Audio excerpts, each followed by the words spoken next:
بلوچستان کے ایک دور دراز گاؤں میں ایک کہانی نے جنم لیا۔ یہ کہانی عام نہ تھی۔ یہ دو ایسے دلوں کی کہانی تھی جو معاشرتی زنجیروں میں بندھ کر بھی ایک دوسرے سے بندھے ہوئے تھے۔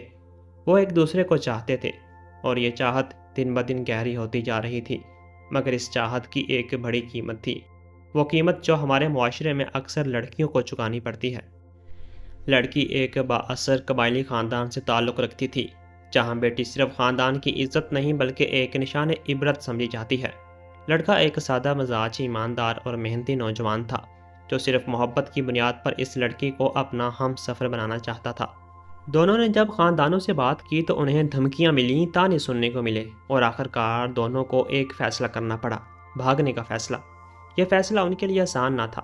ایک لڑکی جو اپنی ماں باپ اور بہنوں کو پیچھے چھوڑ کر کسی اجنبی شہر میں ایک نئی زندگی کا آغاز کر رہی تھی، اور ایک لڑکا جو جانتا تھا کہ وہ اب ہمیشہ کے لیے اپنے گاؤں اور خاندان سے کٹ جائے گا، مگر محبت میں ہار ماننا ان کے مزاج میں نہ تھا۔ انہوں نے ایک چھوٹے شہر میں جا کر نکاح کیا، قانونی اور شرعی طریقے سے۔ ان کے چہروں پر ایک عجیب سا سکون تھا، گویا کہ دنیا کی ساری مشکلات کے باوجود وہ ایک دوسرے کے ساتھ ہونے پر مطمئن تھے۔ لیکن وہ یہ نہ جانتے تھے کہ ان کے پیچھے چلنے والے قدم بہت قریب آ چکے ہیں۔ ان کا خاندان، ان کے قبیلے کے افراد اب صرف ناراض نہیں تھے، وہ بدلے کے در پر کھڑے تھے۔ چند دن بعد ایک ویڈیو وائرل ہوئی، دل دہلا دینے والی ویڈیو۔ ایک پہاڑی مقام، ویران علاقہ اور درمیان میں ایک نوجوان جوڑا۔ لڑکی کا چہرہ خوف سے سفید، لڑکے کی آنکھوں میں زندگی کی آخری التجا۔ کچھ مسلح افراد نے ان دونوں کو بندوقوں کے سائے میں زبردستی گاڑی سے اتارا۔ نہ ان سے کچھ کہا، نہ سننے کی کوشش کی، صرف بندوقیں اٹھائیں اور پھر چند لمحوں میں گولیوں کی آوازیں ہر طرف گونج گئیں۔ دونوں زمین پر گرتے ہی بے جان ہو گئے، جیسے کسی فلم کا کلائمیکس ہو، مگر یہ حقیقی زندگی تھی۔ یہ ویڈیو جیسے ہی سوشل میڈیا پر آئی، پاکستان بھر میں غم و غصے اور شرمندگی کی لہر دوڑ گئی۔ لوگ چیخ اٹھے، سوال کرنے لگے، کیا اپنی مرضی سے شادی کرنا جرم ہے؟ کیا ایک بالغ لڑکی اور لڑکا اپنی زندگی کا فیصلہ خود نہیں کر سکتے؟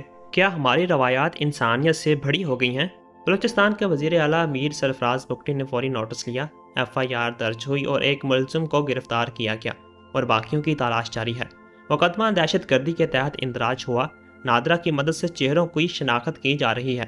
حکومت نے عوام سے بھی اپیل کی ہے کہ وہ قاتلوں کی شناخت میں مدد کرے۔ انسانی حقوق کی تنظیمیں، علماء اور سیاسی رہنما سب بول پڑے۔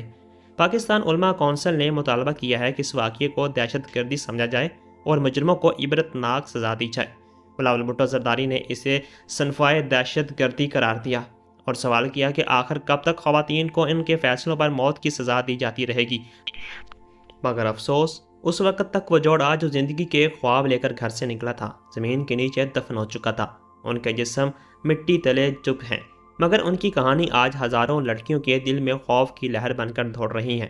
یہ کہانی صرف دو افراد کی نہیں، یہ کہانی ہے اس سماج کی جس نے روایات کی آڑ میں بے گناہوں کے خون کو جائز سمجھ لیا۔